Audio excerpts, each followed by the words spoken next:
কিন্তু জিম্মি হয়ে থাকবে সেটাও কিন্তু একরকম ঠিক না। নারী উইংয়ের ব্যর্থতা আছে কিনা সেটাও কিন্তু আমরা খতিয়ে দেখব। কারো কাছে জিম্মি থাকতে চায় না বাফুফে, ঘোলাটে পরিস্থিতির দায় কার খতিয়ে দেখছে পর্যালোচনা কমিটি। অনড় অবস্থানে বিদ্রোহী 18 নারী ফুটবলার বাটলারের অধীনে নামবেন না মাঠে। বিপিএল এ পারিশ্রমিক ইস্যুতে এনএসসির 3 সদস্যের কমিটি কাজ শুরু করবে রোববার। ফিক্সিং এর অভিযোগ অস্বীকার করল চিটাগং কিংস, আইনগত ব্যবস্থা নেওয়ার হুঁশিয়ারি। প্রথম কোয়ালিফায়ার নিশ্চিতে দুপুরে ফরচুন বরিশালের মুখোমুখি হবে চিটাগং কিংস। প্লে অফের টিকিট কাটতে সন্ধ্যায় ঢাকা ক্যাপিটালসের বিপক্ষে লড়বে খুলনা টাইগার্স।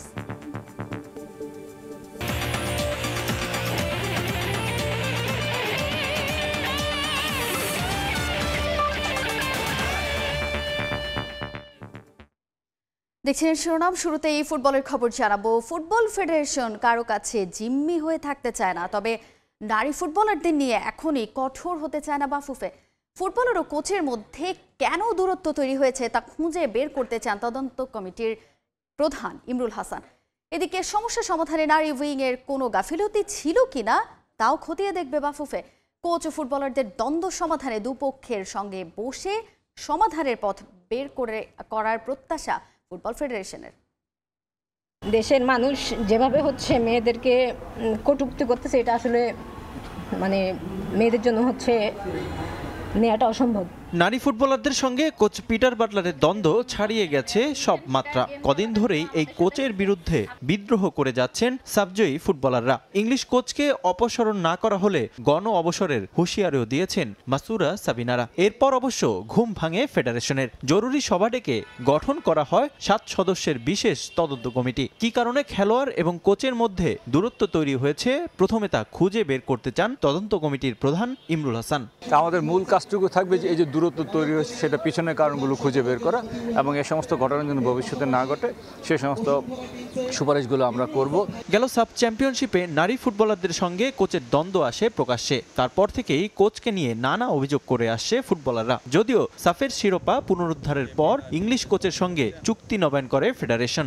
এরপর থেকে আরও জ্বালাময়ী হয়ে ওঠে ফুটবলাররা। ক্যাম্প বয়কট সহ গণ অবসরের হুঁশিয়ারি দেন 18 জন ফুটবলার। তখন প্রশ্ন ওঠে, সমস্যা শুরু হতেই কেন কোনো পদক্ষেপ নেয়নি নারী উইং? তাই এতে নারী উইংসের কোনো গাফলতি ছিল কিনা তাও খতিয়ে দেখবে 7 সদস্যের কমিটি। মহিলা একটা নারী উইং আছে ফুটবলে, এই নারী উইং এর ব্যর্থতা আছে কিনা সেটাও কিন্তু আমরা খতিয়ে দেখব এই কমিটি। এদিকে নারী ফুটবলারদের অভিযোগও খতিয়ে দেখবে তদন্ত কমিটি। বেশ কিছু ফুটবলারদের বিরুদ্ধে শৃঙ্খলা ভঙ্গের অভিযোগও সামনে এসেছে। তবে এ নিয়ে এখনই কঠোর হতে চায় না বাফুফে। কোচ ও ফুটবলারদের সঙ্গে বসে সমাধানের পথ বের করতে চায় ফেডারেশন। কোনো পক্ষের কাছে ফুটবল ফেডারেশন জিম্মি হয়ে থাকতে চায় না বলেও জানান ইমরুল হাসান। আমরা শুরুতে কঠোর অবস্থানে যেতে চাচ্ছি না, আমরা সব পক্ষের সাথে কথা বলে আমরা চাইবো। আপনারা জানেন যে মেয়েদের অবশ্যই বাংলাদেশ ফুটবলে একটা ভালো অবদান আছে, কিন্তু ভালো অবদান থাকা সত্ত্বেও এটা কারো কাছে বাংলাদেশ ফুটবল কিন্তু জিম্মি হয়ে থাকবে সেটাও কিন্তু একরকম ঠিক না। তো আমরা আশা করছি যে একটা সুন্দর সমাধান আমরা বুঝতে পারবো। আমরা সবার সাথে কথা বলবো, কোচ প্লাস প্লেয়ার বা এর বাইরেও যারা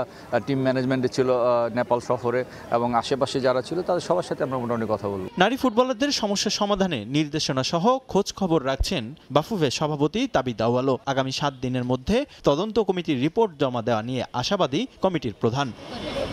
রিফাতুল ইসলাম মিরন, সময় সংবাদ, ঢাকা। বাফুফে তদন্ত কমিটি গঠন করলেও নিজেদের অবস্থানে অনড় বিদ্রোহ করা 18 নারী ফুটবলার কোনো অবস্থাতেই পিটার বাটলারের অধীনে অনুশীলন না করার হুঁশিয়ারি তাদের। এদিকে ফুটবলারদের সঙ্গে দফায় দফায় আলোচনা করেও সমস্যার সমাধানে ব্যর্থ হয়েছে বাফুফের নারী উইং। বাফুফের বিভিন্ন সূত্রের খবর, সংযুক্ত আরব আমিরাতের ম্যাচ সামনে রেখে ক্যাম্পের বাকি ফুটবলারদের নিয়ে অনুশীলন চালিয়ে যাবেন কোচ পিটার বাটলার। দীর্ঘদিন ধরে বেতন পান না দেশের নারী ফুটবলাররা।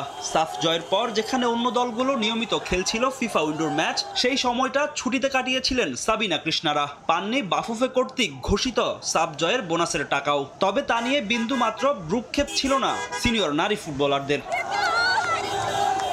যখনই সংযুক্ত আরব আমিরাতের বিপক্ষে ম্যাচ সামনে রেখে অনুশীলন ক্যাম্পের ডাক দেন পুনরায় নিয়োগ পাওয়া ব্রিটিশ কোচ পিটার বাটলার, তখনই বিদ্রোহ করে বসেন 18 ফুটবলার। গণমাধ্যমে হাই প্রোফাইল কোচের বিরুদ্ধে আনা হয় ভয়াবহ সব অভিযোগ। কোচের সঙ্গে ফুটবলারদের পুরনো দ্বন্দ্ব থাকলেও একটি প্রশ্ন থেকেই যায়, বাফুফে ক্যাম্পে ওঠার 15 দিন পরেই কেন এমন সিদ্ধান্ত নিল সাফ জয়ীরা?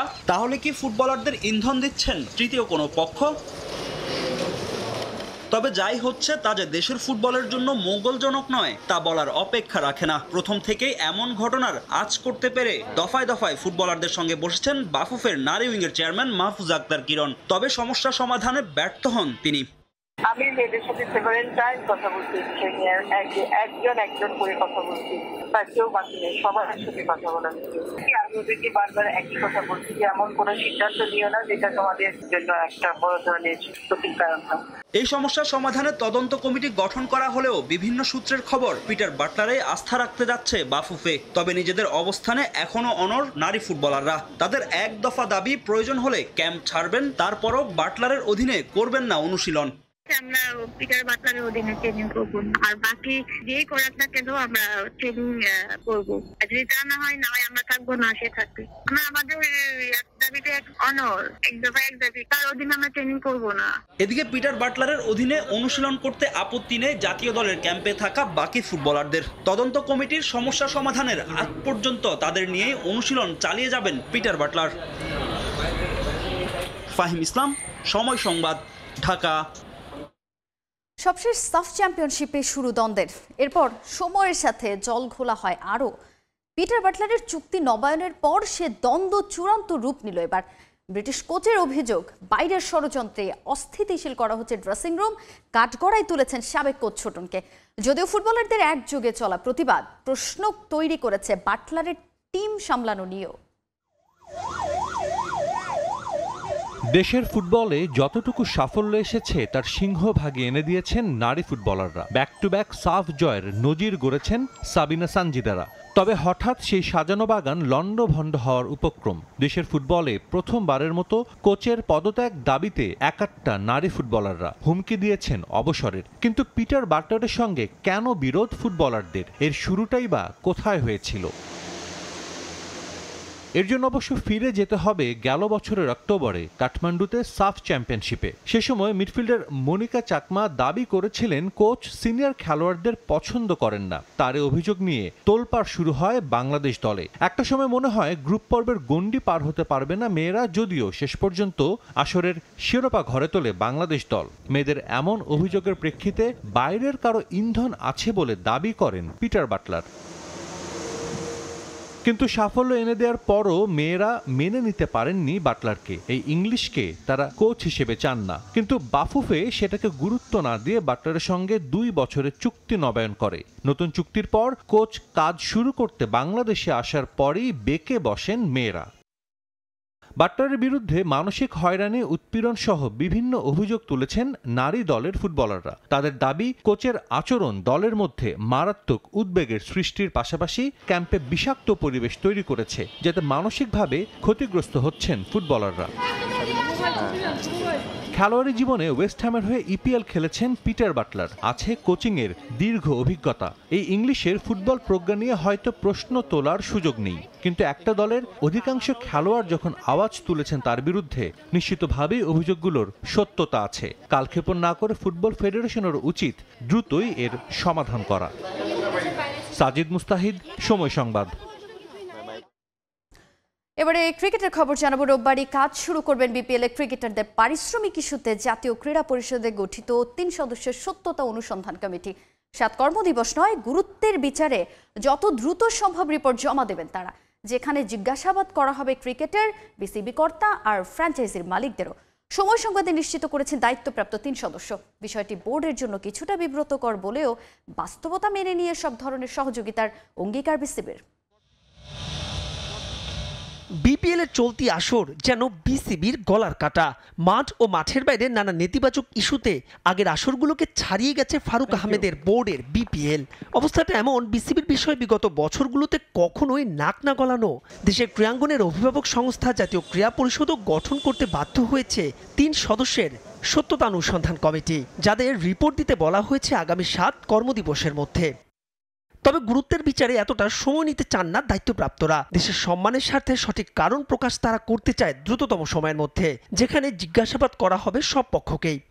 আমরা শুধু পেমেন্টের বিষয়টা, আমি যেটা পেয়েছি সেটা হলো পেমেন্টের বিষয়টা ভালোভাবেই দেখে করতে হবে। সমস্যাগুলো তৈরি হয়েছে সেটা সমাধান করে এবং সমাধান কিভাবে হবে সেই আলোকেই আমরা রিপোর্টটা দিব, কাজটাও শুরু করবো যত দ্রুত সম্ভব। রোববার ফরমালি বসবো, বসে ভাই আমাদের হচ্ছে যে কিভাবে কাজ করবো সেটা ঠিক করবো, তারপরে ভাই আমরা জানাতে পারবো। তদন্তের সাথে আমরা যাদের প্রয়োজন মনে করি তাদের সাথে কথা বলবো।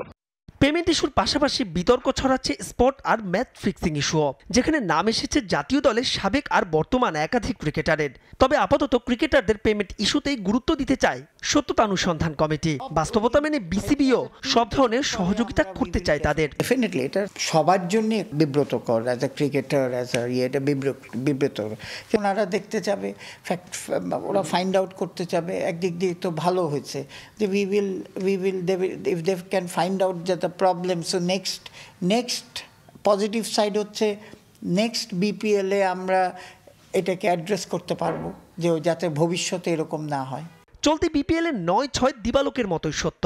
তাই তো শুধু রিপোর্ট প্রকাশে সীমাবদ্ধ নয়, দেশের ক্রিকেটের স্বার্থেই জড়িতদের দিতে হবে দৃষ্টান্তমূলক শাস্তি, হোক না সেটা যত বড় নাম।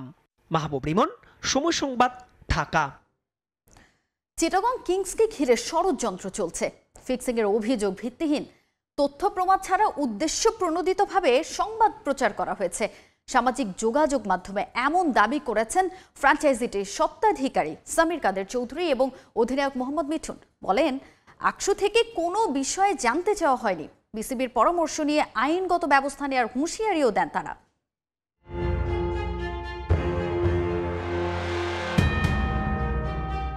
দীর্ঘদিন পর ফিরেছেন বিপিএলে, তবে নির্ভার থাকার উপায় নেই সামির কাদের চৌধুরীর। এবারের আসরের অন্যতম আলোচিত দল তার চিটাগং কিংস। দেশি বিদেশি একাধিক ক্রিকেটারের পারিশ্রমিক পরিশোধ না করা ইস্যুতে সমালোচনার শুরু, আর সবশেষ যোগ হয়েছে ফিক্সিংয়ের অভিযোগও। গণমাধ্যমের প্রতিবেদনে সন্দেহের তালিকায় উঠে আসে কিংসের অধিনায়ক মোহাম্মদ মিঠুনের নামও, যা নিয়ে ক্ষোভ প্রকাশ করেছে দলটি, অস্বীকার করেছে সমস্ত অভিযোগ। প্রীতিকে মেন্টর ও শন টেইটকে হেড কোচ করে এবং প্রথম বিপিএল দল হিসেবে অফিসিয়াল হোস্ট এনে সাড়া ফেলেছিল চিটাগং কিংস। এবার দেখতে হচ্ছে মুদ্রার উল্টো পিঠটাও। মাকসুম আলম খান, সময় সংবাদ, ঢাকা। বিপিএল প্রথম রাউন্ডের শেষ ম্যাচে চিটাগং কিংসের মুখোমুখি হবে ফরচুন বরিশাল। পয়েন্ট টেবিলের শীর্ষে থাকা দলটা একেবারেই নির্ভার এই ম্যাচের আগে, তাই প্রতিপক্ষ নয়, নিজেদের পারফরমেন্স দিয়ে ভাবছেন স্পিনার তাইজুল ইসলাম। অন্যদিকে প্রথম কোয়ালিফায়ারে খেলতে হলে এই ম্যাচটা জিততেই হবে কিংসকে। যদিও ম্যাচের আগে অনুশীলন না করে বিশ্রামে কাটিয়েছেন চট্টলার ক্রিকেটাররা। মিরপুরে ম্যাচ শুরু হবে সন্ধ্যা 6:30টায়। 11 ম্যাচে 9 জয় আর 2 হারে পয়েন্ট 18। শেষ ম্যাচের ফল প্রথম রাউন্ডের লড়াইয়ে রাখতে পারবে না কোনো প্রভাব, অর্থাৎ প্রথম কোয়ালিফায়ারটা নিশ্চিত বিপিএল এর বর্তমান চ্যাম্পিয়নদের। চাইলে বেঞ্চের শক্তিটা পরখ করে দেখতে পারবেন তামিম ইকবাল। তবে অনুশীলনের পরিস্থিতি দেখে বোঝার উপায় ছিল না এতটা স্বস্তিতে আছে সাউদার্ন আর্মিরা। ম্যাচের আগে শেষ অনুশীলন সেশনে উপস্থিত ছিলেন দলের সব সদস্য। নেটে ব্যাটিং বোলিং যেমন করেছেন নিয়ম মেনে, তেমনি হয়েছে আলাদা ফিল্ডিং ড্রিল। হেড কোচকে সঙ্গে নিয়ে আলাদা নেটে অনেকটা সময় ছিলেন তাওহিদ হৃদয়। নিজের ফর্ম ফেরাতে ভালোই চেষ্টা চালাচ্ছেন এই ডানহাতি। প্লে অফের আগে রানে ফেরার যে কোনো বিকল্প নেই হৃদয়ের সামনে।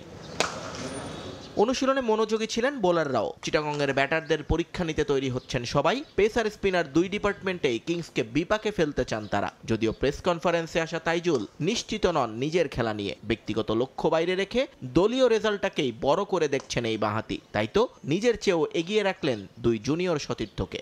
না, এই বিষয়ে আসলে এখনো কোনো ডিসিশন হয় নাই, বাট ওভারঅল সবাই প্রস্তুত আছে। এখন কে কখন খেলবে আসলে এটা টিম ম্যানেজমেন্ট বুঝবে, বা আমরা যখন টিম ঘোষণা করবো হয়তো বা তখন আমরা জানতে পারবো। যেহেতু ফর্মেটে আমাদের ন্যাশনাল টিমে যে দুইজন আছে ওরা রিপ্রেজেন্ট করতেছে, তানভীর আর রিশাদ। তো আসলে না, ওরা তো অলরেডি ন্যাশনাল টিমে খেলতেছে, তো আসলে ওদেরকেও আপনি যে খেলাবেন না এটা আসলে হয় না। আর তার মধ্যে তারা যথেষ্ট ভালো পারফরমেন্স করতেছে। তারা যদি একবারে পারফরমেন্স না করতো তাহলে হয়তো বা আমার সুযোগটা আসতো। বরিশালের অনুশীলনে অবাক করার মতো বিষয় ছিল একটাই। পুরো দল অনুশীলনে মশগুল থাকলেও সেখানে ছিলেন না বাংলাদেশ জাতীয় দলের অধিনায়ক নাজমুল হোসেন শান্ত। শুরুর 5 ম্যাচ খেললেও শেষ 6 ম্যাচে যে তিনি ব্রাত্য ফরচুন একাদশে। শেষ ম্যাচটাতেও সুযোগ আসবে না ধরেই হয়তো ছিলেন বিশ্রামে। যদিও তাইজুলের চিন্তাটা একটু ভিন্ন। আমাদের আসলে টিমটা দেখতে হবে। আপনি অন্য টিমগুলো দেখেন, আমাদের টিমটাও দেখেন যে আমাদের টিমের বেঞ্চে কারা কারা বসে আছে। তাদেরকে দিয়ে হয়তো বা আরেকটা অন্য টিমের চেয়ে ভালো টিম করা যাবে। প্রথম কোয়ালিফায়ারে বরিশালের সম্ভাব্য প্রতিপক্ষ রংপুর অথবা চিটাগং। অতীত ইতিহাস মনে রাখলে চিটাগংকেই সেখানে চাইবে সাউদার্ন আর্মিরা। তবে রংপুর হলেও ভীত নয় চ্যাম্পিয়নরা। যে কোনো বাধা পেরিয়ে শিরোপার পথে এগিয়ে যেতে চায় ফরচুন বরিশাল। যার সাথেই খেলি না কেন ভালো খেলাটা ইম্পর্টেন্ট, এবং আমাদের আসলে চোখ একদিকেই যে ট্রফির দিকে আর কি। হ্যাঁ, তো আমরা সেটা করার জন্য আমাদের জন্য যেটা বেটার হবে আমরা সেটাই করব, এবং আমরা কাপ নেওয়ার চিন্তা ভাবনা করবো ইনশাল্লাহ। এদিকে প্লে অফ নিশ্চিত হয়ে গেছে চিটাগং কিংসের। ক্রিকেটারদের পারিশ্রমিক ইস্যুতে মাঠের বাইরে টালমাটাল অবস্থায় থাকলেও 22 গজে দুর্দান্ত ফর্মে শরীফুল খালেদরা। বরিশালকে হারিয়ে এবার কোয়ালিফায়ার খেলতে মরিয়া তারা। নিয়ন মোহাইমেন, সময় সংবাদ। প্লে অফ নিশ্চিতের লক্ষ্যে লিগ পর্বের শেষ ম্যাচে মাঠে নামবে খুলনা টাইগার্স। মিরাজের দলের প্রতিপক্ষ ঢাকা ক্যাপিটালস। ম্যাচ শুরু হবে দুপুর 1টায়। আগে প্লে অফ নিশ্চিত করেছে ফরচুন বরিশাল, রংপুর রাইডার্স ও চিটাগং কিংস। বাকি আছে একটি স্পট। 11 ম্যাচে 10 পয়েন্ট নিয়ে টেবিলের 5 নম্বরে আছে খুলনা। 12 পয়েন্ট নিয়ে 4-এ আছে দুর্বার রাজশাহী। তবে লিগ পর্বের 12টি ম্যাচই শেষ তাসকিনদের। ঢাকার বিপক্ষে জয় পেলে মিরাজদের পয়েন্টও হবে 12। নেট রান রেট ভালো থাকায় রাজশাহীকে টপকে প্লে অফের টিকিট নিশ্চিতের সম্ভাবনা বেশি খুলনার। আগের ম্যাচের সেঞ্চুরিয়ান নাইম শেখের দিকে নজর থাকবে এদিনও। পাশাপাশি জ্বলে উঠতে চাইবেন মিরাজ, আফিফ, হাসান, নাসুমরাও। এদিকে আগেই আসর থেকে ছিটকে গেলেও জয় দিয়ে শেষটা রাঙানোর লক্ষ্য ঢাকার। আসরের সর্বোচ্চ রানের তালিকায় নাইম শেখকে টপকে শীর্ষস্থান পুনরুদ্ধার করতে চাইবেন তানজিদ তামিম। ক্যাপিটাল সমর্থকদের ভালো কিছু উপহার দিতে চান লিটন মোস্তাফিজও।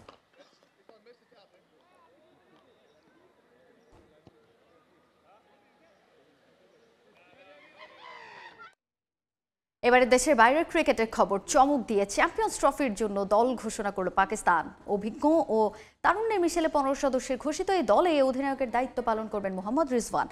দীর্ঘদিন পর দলে ফিরেছেন 2017 চ্যাম্পিয়ন্স ট্রফি জয়ী দলের সদস্য ফখর জামান।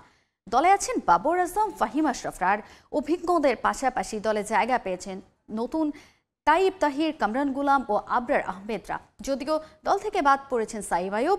সবশেষ দল হিসেবে টুর্নামেন্টের দল ঘোষণা করল পাকিস্তান ক্রিকেট বোর্ড। দল ঘোষণা করে সেখানে বেশ কিছু চমকও রেখেছে বোর্ডটি। মোহাম্মদ রিজওয়ানকে অধিনায়ক করে 15 সদস্যের ঘোষিত স্কোয়াডে অভিজ্ঞদের সঙ্গে আছে নতুন বেশ কয়েকজনও। সেখানে সবচেয়ে বড় চমক ফখর জামান। দীর্ঘদিন দলে না থাকা ফখরকে নিয়ে আলোচনা হয়েছে অনেক। বাঁহাতি এই ব্যাটসম্যান 2023 ওয়ানডে বিশ্বকাপের পর আর মেন ইন গ্রিনদের হয়ে মাঠেই নামেননি। 2017-তে চ্যাম্পিয়ন্স ট্রফির ফাইনালে সেঞ্চুরি করা এই ব্যাটারকে ফেরানো নিয়ে কয়েক মাস ধরেই আলোচনা চললেও ভরসা করা হয়েছে অভিজ্ঞ ফখরের ওপর। 2017 চ্যাম্পিয়ন্স ট্রফি জয়ী দলে বাবর আজম ও ফাহিম আশরাফও আছেন নির্বাচকদের ভরসার পাত্র হয়ে। মূলত বিপিএলে ফরচুন বরিশালের হয়ে ব্যাট হাতে দুর্দান্ত পারফর্ম করে নজর কেড়েছেন ফাহিম আশরাফ। দলে আছেন বিপিএলে রংপুর রাইডার্সের হয়ে ব্যাট হাতে দুটি ছড়ানো ব্যাটার খুশদিল শাহ। 59.60 গড়ে 298 রান করা খুশদিল পাকিস্তান দলে ফিরেছেন প্রায় 16 মাস পর। বাঁহাতি এই অলরাউন্ডার পাকিস্তানের হয়ে সর্বশেষ টি20 খেলেছেন 2023-এর অক্টোবরে, সর্বশেষ ওয়ানডে 2022-এর অগাস্টে। এছাড়াও চিটাগং কিংসের হয়ে 1 সেঞ্চুরি সহ 285 রান করা উসমান এই প্রথম পাকিস্তানের হয়ে ওয়ানডেতে খেলতে যাচ্ছেন। এছাড়াও দলে আছেন সালমান আঘা, শাহিন শাহ আফ্রিদি, হারিস রউফরা। অভিজ্ঞদের সঙ্গে নির্বাচকদের ভরসার অন্যতম নাম নতুন মুখ তাইব তাহির, কামরান গুলাম, আবরার আহমেদরা। যদিও ভালো ফর্মে থাকা সাইম আয়ুবকে বাদ দেওয়া হয়েছে এবারের দল থেকে। চ্যাম্পিয়ন্স ট্রফির আগে পাকিস্তান, দক্ষিণ আফ্রিকা ও নিউজিল্যান্ডকে নিয়ে ত্রিদেশীয় সিরিজেও এই দল নিয়েই মাঠে নামবে men in green. Tajin Khandakar, Somoy Sangbad. এবারে ইউরোপিয়ান ক্লাব ফুটবলের খবর জানাবো। চ্যাম্পিয়ন্স লিগের প্লে অফে এবার দেখা হচ্ছে দুই জায়ান্ট রিয়াল মাদ্রিদ ও ম্যানচেস্টার সিটির। সুইজারল্যান্ডে অনুষ্ঠিত হলো রাউন্ড অফ 16-এর প্লে অফের ড্র। সেখানে আরেক জায়ান্ট বায়ার্ন মিউনিক পেয়েছে সহজ প্রতিপক্ষ সেল্টিককে, আর ইউভেন্টাস লড়বে পিএসভির বিপক্ষে। এছাড়াও অপেক্ষাকৃত সহজ প্রতিপক্ষ ব্রেস্তের মুখোমুখি হবে প্যারিসিয়ান পিএসজি। অনেক প্রত্যাশার চ্যাম্পিয়ন্স লিগে এবার ভাগ্য খুব একটা পক্ষে কথা বলছে না ইউসিএল এর রাজা রিয়াল মাদ্রিদের। টেবিলের টপে থাকার স্বপ্ন ভঙ্গ হয়েছে বহু আগেই। এরপর তো বড় ধাক্কা হয়ে আসে লিগ পর্বের বাধা পেরিয়ে সরাসরি শীর্ষ 16-তে জায়গা করে নিতে পারা। এবার খেলতে হবে প্লে অফ। তবে সেখানে বড় এক চমক দেখতে যাচ্ছে ফুটবল বিশ্ব। লিগ পর্বে বড় রকম ধাক্কা খায় রিয়াল, বায়ার্ন, ম্যান সিটির মতো জায়ান্টরা। খাদের কিনারা থেকে ঘুরে দাঁড়িয়ে এবার আরও এক চ্যালেঞ্জের মুখে পড়তে হলো ইংলিশ জায়ান্ট ম্যানচেস্টার সিটিকে। তবে এবার আসর থেকে বিদায় নিতে যাচ্ছে এই দু দলের যে কোনো এক দল। এবারের চ্যাম্পিয়ন্স লিগে শুরু থেকেই ধুঁকছে ম্যানচেস্টার সিটি। লিগ পর্বে আসর থেকে বিদায়ের শঙ্কা জাগিয়ে নাটকীয়ভাবে ঘুরে দাঁড়িয়ে প্লে অফে খেলার স্বপ্ন বাঁচিয়ে রাখে পেপ গার্দিওলার দল। এবার তাদের সামনে রিয়াল বাধা, সে বাধা উতরে যেতে পারলেই রাউন্ড অফ 16-এ একটা স্লট নির্ধারণ করতে পারবে তারা। অন্যদিকে রেকর্ড 15 বারের চ্যাম্পিয়নদের সামনেও আছে চ্যালেঞ্জ। হাই ভোল্টেজ এই ম্যাচ জিততে না পারলেই ছিটকে যেতে হবে আসর থেকে। যদিও রাউন্ড অফ 16-এর প্লে অফের ড্রয়ে অন্য ম্যাচগুলোতে খুব একটা উত্তাপ ছড়ানোর সুযোগ নেই। সহজ প্রতিপক্ষই পেয়েছে আরেক জায়ান্ট বায়ার্ন মিউনিখ। বাভারিয়ানরা লড়বে সেল্টিকের বিপক্ষে। এছাড়াও ড্রয়ে অপেক্ষাকৃত সহজ প্রতিপক্ষ পেয়েছে ইউভেন্টাসও। ডাচ ক্লাব পিএসভি আইনধোভেনের মুখোমুখি হবে তুরিনের ওল্ড লেডিরা। ফরাসি ক্লাব পিএসজি লড়বে ব্রাস্তের বিপক্ষে। অন্য প্লে অফে আতালান্তা লড়বে ক্লাব ব্রুগের বিপক্ষে। মোনাকো খেলবে বেনফিকার বিপক্ষে, আর বরুশিয়া ডর্টমুন্ড লড়বে স্পোর্টিং লিসবনের বিপক্ষে। তাজিন খন্দকার, সময় সংবাদ। ফেডারেশন কাপ ফুটবলে রহমতগঞ্জকে 2-0 গোলে হারিয়ে গ্রুপ চ্যাম্পিয়ন হয়েছে ঢাকা আবাহনী। আগে কোয়ালিফায়ার নিশ্চিত করা আকাশী নীল জার্সিধারীরা নতুন ফরম্যাটের ফেডারেশন কাপের পরের রাউন্ডেও ধারাবাহিকতা ধরে রাখতে চায়।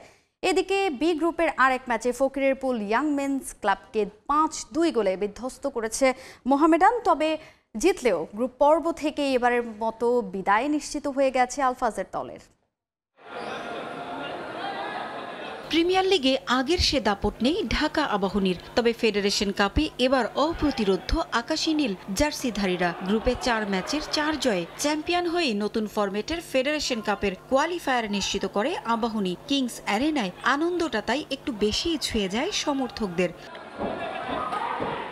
এর আগে বসুন্ধরা কিংস অ্যারেনায় ম্যাচের 12 মিনিটে লিড নেয় মারুফুলের দল।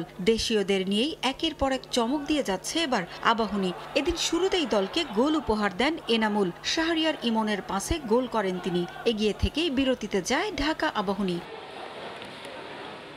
দ্বিতীয়ার্ধের শুরুতেই সমতা ফেরানোর সুযোগ পেয়েছিল রহমতগঞ্জ। তবে তাজউদ্দিনের ক্রসে গোল করতে পারেননি স্যামুয়েল বোয়েটাং। 57 মিনিটে নিশ্চিত গোলের সুযোগ হারান নাবিব নেওয়াজ জীবন। 60 মিনিটে উল্টো ছড়ি ঘোরায় ঢাকা আবাহনী।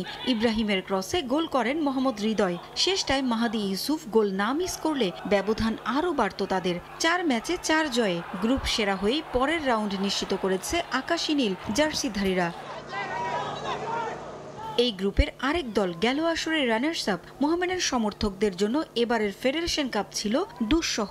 প্রথম 3 ম্যাচের 2টিতে হেরে আগেই বিদায় নিশ্চিত হয়ে গিয়েছিল সাদা কালোদের। তবুও গ্রুপের শেষ ম্যাচটা সান্ত্বনার জয়ে রাঙিয়ে তুলল আলফাজ আহমেদের দল। ময়মনসিংহের রফিক উদ্দিন ভুঁইয়া স্টেডিয়ামে শুরু থেকে ফকিরেরপুল ইয়ংমেন্স ক্লাবকে চাপে রাখে মোহামেডান। 10 মিনিটে গোল উৎসবের শুরু করেন মঈন। 27 মিনিটে ব্যবধান দ্বিগুণ করেন তিনি। 73 মিনিটে ফকিরেরপুলের সাব্বির আত্মঘাতী গোল করলে ব্যবধান আরও বাড়ে মোহামেডানের। শেষটায় আরও 2 গোল করেন আরিফ। ফকিরেরপুলের হয়ে সান্ত্বনার 2টি গোল করেন রাফায়েল ও আকবির। 2 জয়ে 6 পয়েন্ট নিয়ে 3 থেকে শেষ হয়েছে মোহামেডানের এ মৌসুমের ফেডারেশন কাপ অভিযান। পারভিন আক্তার, সময় সংবাদ। 2 দফা সময় বাড়িয়ে অবশেষে সম্পন্ন হয়েছে চ্যাম্পিয়ন্স ট্রফির মূল ভেন্যু গাদ্দাফি স্টেডিয়ামের সংস্কার কাজ। পরিচ্ছন্নতার কাজ শেষে আগামী 11 ফেব্রুয়ারি আইসিসির কাছে মাঠ হস্তান্তর করা হবে। সেদিনই হবে পাকিস্তানের সবচেয়ে অত্যাধুনিক স্টেডিয়ামের উদ্বোধন।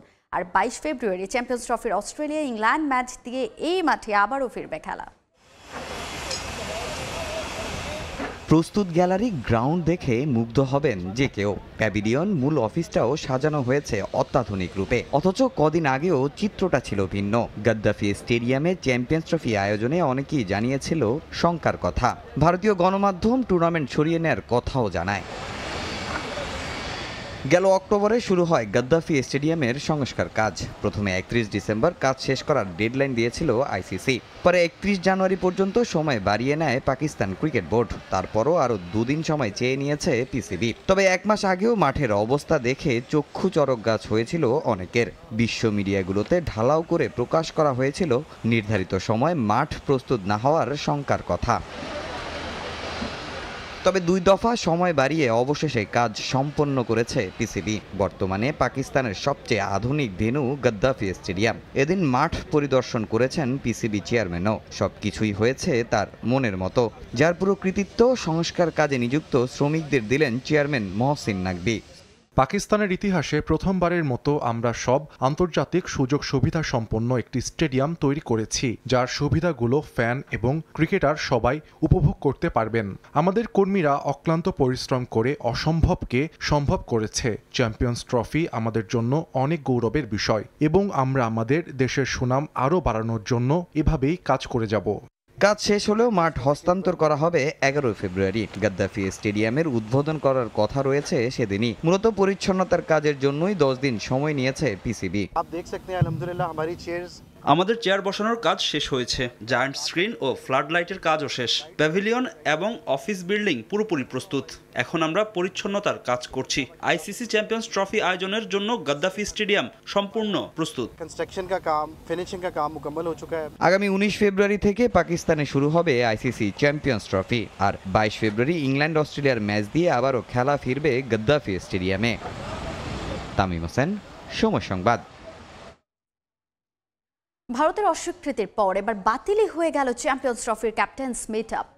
আইসিসির এই মেগা ইভেন্টের আগে তাই হচ্ছে না 8 দলের অধিনায়কের সংবাদ সম্মেলন ও ফটোশুট পর্ব। থাকছে না কোনো উদ্বোধনী আয়োজনও, যদিও ঐতিহাসিক এই টুর্নামেন্টকে সামনে রেখে 16 ফেব্রুয়ারি লাহোরে একটা ইভেন্ট করার সিদ্ধান্ত নিয়েছে পাকিস্তান ক্রিকেট বোর্ড।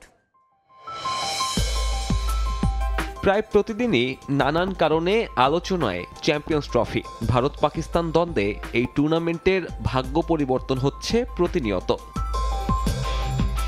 এবার বড় ধাক্কাই খেল আয়োজক দেশটি। মেগা ইভেন্টের আগে বাতিল হয়ে গেল ক্যাপ্টেন্স মিট। হবে না কোনো উদ্বোধনী অনুষ্ঠানও। তাতে অনেকটাই রং হারালো 8 দলের এই টুর্নামেন্ট। চ্যাম্পিয়ন্স ট্রফির পর্দা ওঠার আগে তাই 8 দলের অধিনায়ককে দেখা যাচ্ছে না একই মঞ্চে। টুর্নামেন্ট নিয়ে প্রশ্নোত্তর পর্বেও দেখা যাবে না রোহিত, বাবর কিংবা শান্তদের। ট্রফি নিয়ে ফটোশ্যুটটাও হচ্ছে না এবার। সরকারি অনুমতি না পাওয়ায় গত সপ্তাহে ভারত অধিনায়কের পাকিস্তান না যাওয়ার সিদ্ধান্ত জানিয়ে দেয় বিসিসিআই। ক্যাপ্টেন্স মিট নিয়ে তখন থেকেই শুরু হয় অনিশ্চয়তা। এরপর সে না থাকার তালিকায় যোগ হলো আরও 2 ক্রিকেট জায়ান্টের নাম। ইংল্যান্ড ও অস্ট্রেলিয়ার অধিনায়ককেও সময় মতো পাচ্ছে না পিসিবি। ইংল্যান্ড 18 ও অস্ট্রেলিয়া 19 ফেব্রুয়ারি পাকিস্তানে যাবে, যেখানে টুর্নামেন্ট শুরুই 19 তারিখে। এমনকি এই 2 দল টুর্নামেন্টের আগে পাকিস্তানে কোনো প্রস্তুতি ম্যাচও খেলবে না। তাই পিসিবি ও আইসিসির আগ্রহের পরেও উদ্বোধনী অনুষ্ঠান বাতিল করতে হলো। উদ্বোধনী অনুষ্ঠান না হলেও 16 ফেব্রুয়ারি একটা ইভেন্ট আয়োজিত হবে লাহোরে, যেখানে ভারত, ইংল্যান্ড আর অস্ট্রেলিয়া বাদে বাকি 5 দলের অধিনায়ককে রাখার চেষ্টা করছে আয়োজক দেশটি। 2024 টি-20 বিশ্বকাপের আগেও অংশগ্রহণকারী 20 দলের অধিনায়ককে একত্রিত করতে পারেনি আইসিসি। 29 বছর পর কোনো আইসিসি ইভেন্ট আয়োজনের অপেক্ষায় পাকিস্তান। দেশটার ক্রিকেটীয় প্রেক্ষাপটে চ্যাম্পিয়ন্স ট্রফির গুরুত্ব তাই বিশাল। তবে যেভাবে একের পর এক বাধার সম্মুখীন হচ্ছে আয়োজকরা, তাতে টুর্নামেন্ট রাঙানোর চ্যালেঞ্জটাও বাড়ছে প্রতিদিন। সাব্বির মিথুন, সময় সংবাদ। ইনজুরির কারণে চ্যাম্পিয়ন্স ট্রফি থেকে ছিটকে গেছেন মিচেল মার্শ। পিঠের ইনজুরির কারণে এবারের আসর থেকে অজি অলরাউন্ডারকে সরিয়ে নেওয়ার বিষয়টি নিশ্চিত করেছে ক্রিকেট অস্ট্রেলিয়া। তার পরিবর্তে স্কোয়াডে দেখা যেতে পারে জ্যাক ফ্রেজার ম্যাকগুয়ারকে। ফেব্রুয়ারি 12 তারিখের মধ্যে অস্ট্রেলিয়ার স্কোয়াড নিয়ে আসবে চূড়ান্ত সিদ্ধান্ত। বর্ডার গাভাস্কার ট্রফি থেকে নিয়মিত আলোচনার বিষয় ছিল মার্শের ফিটনেস। সিরিজের শেষ ম্যাচে তার পরিবর্তে মাঠে নেমেছিলেন বো ওয়েবস্টার। এরপর বিগ ব্যাশে 1 ম্যাচের জন্য মাঠে নামেন মার্শ, যদিও 1 ম্যাচ খেলার পর চ্যাম্পিয়ন্স ট্রফির আগে বিশ্রামে যান তিনি। এরপর থেকে পিঠের ইনজুরিতে ভুগতে থাকেন তিনি। এ কারণে চ্যাম্পিয়ন্স ট্রফির দল থেকে গুরুত্বপূর্ণ ক্রিকেটারকে পাচ্ছে না অস্ট্রেলিয়া। তার পুনর্বাসন পরিকল্পনা মতো না হয় তাকে পুরো টুর্নামেন্ট থেকে সরিয়ে নিয়েছেন নির্বাচক প্যানেল। 2026 ফিফা বিশ্বকাপ খেলতে আগ্রহী লিওনেল মেসি, তবে যথেষ্ট সময় থাকায় তার ব্যাপারে হুট করে কোনো সিদ্ধান্ত নিতে চান না কোচ লিওনেল স্ক্যালোনি। এছাড়া মেসি নিজেই তার ব্যাপারে সিদ্ধান্ত নেবেন বলে জানান আর্জেন্টিনার হেড কোচ। লিওনেল মেসি 2026 বিশ্বকাপে খেলবেন কি খেলবেন না, এই উত্তরটা জানার অপেক্ষায় পুরো বিশ্ব। তবে এরই মাঝে লিওনেল স্ক্যালোনি শোনালেন আশার বাণী। কাতার বিশ্বকাপের পর back to back Copa America. Argentine সুপারস্টারের ক্যারিয়ারের 16 কলা পূর্ণ হয়েছে আগেই। এরই মাঝে গুঞ্জন ছিল আর হয়তো আন্তর্জাতিক ফুটবলে দেখা যাবে না বিশ্বসেরা এই ফুটবলারকে। বয়সটাও যে হয়েছে 37। তবে মেসি এখনো অনেকের চেয়ে সেরা। আন্তর্জাতিক কিংবা ক্লাব ফুটবল সব জায়গাতেই গড়েছেন কীর্তি। মেসির এমন পারফরমেন্স ভক্তদেরও দেখাচ্ছে বড় স্বপ্ন। আরও একবার বিশ্বকাপের মঞ্চে তার ফুটবল শৈলী দেখার অপেক্ষায় আছেন তারা। কোচ স্ক্যালোনেরও প্রত্যাশা মেগা আসরের স্কোয়াডে মেসিকে পাওয়ার ব্যাপারে, যদিও তার মতে সিদ্ধান্তটা কেবলই মেসির। প্রথম কথা হলো সে এবং তার সতীর্থরা ভালো করে জানে হাতে এখনো যথেষ্ট সময় আছে। মেসির সঙ্গে বাকিরা বিশ্বকাপ খেলতে আগ্রহী, তবে বিষয়টি কোন দিকে যায় তা জানতে আমাদের অপেক্ষা করতে হবে। আমাদের ভাবনার কথাও সে জানে। এছাড়া সে আমাদের মধ্যে অনেক বুদ্ধিমান। মেসি যেন ভালো থাকে এটাই আমরা সবাই চাই। বিশ্বকাপের জন্য আমি তার ও অন্যদের উপর কোনো চাপ দিতে চাচ্ছি না। সে ভবিষ্যতে কি করবে এ ব্যাপারে আমি বলার কেউ না। উৎসাহ উদ্দীপনার মধ্য দিয়ে শেষ হলো কুয়েত বাংলাদেশ কূটনৈতিক সম্পর্কের 50 বছর পূর্তি উপলক্ষে টি-20 ক্রিকেট টুর্নামেন্ট। 24 দলের অংশগ্রহণে দীর্ঘ 5 মাস ব্যাপী এই টুর্নামেন্টের শিরোপা জিতল বাংলাদেশের 11। কুয়েত প্রতিনিধি মঈন সুমনের রিপোর্টে থাকছে বিস্তারিত। কুয়েত বাংলাদেশ কূটনৈতিক সম্পর্কের 50 বছর পূর্তি ও তারুণ্যের উৎসব 2025 উপলক্ষে টি-20 ক্রিকেট টুর্নামেন্টের আয়োজন করে বাংলাদেশ ক্রিকেট অ্যাসোসিয়েশন কুয়েত। কুয়েতে বাংলাদেশ দূতাবাসের পৃষ্ঠপোষকতায় বৃহস্পতিবার কুয়েত ক্রিকেট গ্রাউন্ড সোলাইবিয়া টুর্নামেন্টের ফাইনাল খেলা অনুষ্ঠিত হয়। দীর্ঘ 5 মাস ধরে চলা এই টুর্নামেন্টে প্রবাসী বাংলাদেশিদের 24টি দল অংশগ্রহণ করে। ফাইনালে আইআইওয়াই স্পোর্টিং ক্লাবের বিপক্ষে খেলে বাংলাদেশ 11। 155 রানের টার্গেটে ব্যাট করতে নেমে 2 বল হাতে রেখেই লক্ষ্যে পৌঁছে যায় বাংলাদেশ 11। প্রতিদ্বন্দ্বিতাপূর্ণ ফাইনালে খুশি মাঠে আসা দর্শকরা। এমন ধরনের টুর্নামেন্ট আরও বেশি আয়োজনের অনুরোধ ক্রিকেট প্রেমী প্রবাসীদের। বিদেশের মাটিতে আমাদের বাংলাদেশিদের দুই পক্ষই আমাদের বাংলাদেশি দেখে খুব ভালো লাগতেছে যে এখানে বসেও আমরা বাংলাদেশের সেই খেলা উপভোগ করতেছি। আমরা সবাই আসছি তাদেরকে উৎসাহ দেওয়ার জন্য এবং আমি চাই পরবর্তীতে আরো বড় বড় ইভেন্ট হোক। শীতের বিকালবেলা এনজয় করলাম, সবার সাথে সময়টা খুব ভালো গেল আমাদের। সফল টুর্নামেন্ট আয়োজন শেষে দর্শকদের জন্য সুখবর দিয়েছে আয়োজকরা। সবার সহযোগিতা পেলে আগামীতে বড় পরিসরে এ ধরনের খেলা মাঠে গড়ানোর প্রত্যাশা জানিয়েছেন তারা। আমি চাই সবসময় আমাদের ছেলেপেলেরা, বিভিন্ন কোম্পানির ছেলেরা ফ্রাইডে বন্ধের দিন যেন খেলাধুলায় ব্যস্ত থাকতে পারে। খেলাধুলা আসলে শারীরিক মানসিক বিকাশ ঘটায় এবং শারীরিক ফিটনেস ঠিক রাখে। খেলা শেষে বিজয়ীদের হাতে পুরস্কার তুলে দেন রাষ্ট্রদূত মেজর জেনারেল সৈয়দ তারেক হোসেন। কর্মব্যস্ততার মাঝেও প্রবাসীদের এমন নৈপুণ্যে মুগ্ধতা ঝরে তার কণ্ঠে। আমি আশাবাদ ব্যক্ত করব যে যেভাবে আপনারা এই খেলাধুলার মাধ্যমে বাংলাদেশের ভাবমূর্তি করার চেষ্টা করছেন, ডিসিপ্লিন বজায় রাখছেন, সেই একইভাবে আপনারা এই প্রবাসে এই দেশের আইন কানুন মেনে আপনারা চলবেন যাতে আমাদের ভাবমূর্তি বজায় থাকে। টুর্নামেন্ট সেরা বোলার মোহাম্মদ আনিস, ব্যাটারদের ক্যাটাগরিতে সেরা নাজমুল হোসেন, ফাইনালে man of the match Mohan, best scorer Abdul Mutaleb. Bangladesh দূতাবাসের সকল কর্মকর্তা কর্মচারী ছাড়াও খেলা দেখতে মাঠে উপস্থিত ছিলেন বিভিন্ন সংগঠনের নেতৃবৃন্দ ও তাদের পরিবারবর্গ। মঈন সুমন, সময় সংবাদ, কুয়েত। এই ছিল খেলার সময়ের এখনকার আয়োজনে। সঙ্গেই থাকুন সময়।